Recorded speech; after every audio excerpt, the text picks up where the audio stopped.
ঠাকুর, নিরাপদে থাকার উপায় কী?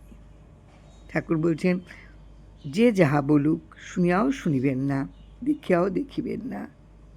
আপনি নিরাপদে থাকিয়া সর্বদা গুরুর কর্মে চেষ্টা করুন। সকল বেগ সহ্য করিয়া যাইবেন, না লইবে কারো দোষ, না করিবে কারো রোষ। আপনি হইবেন সাবধান।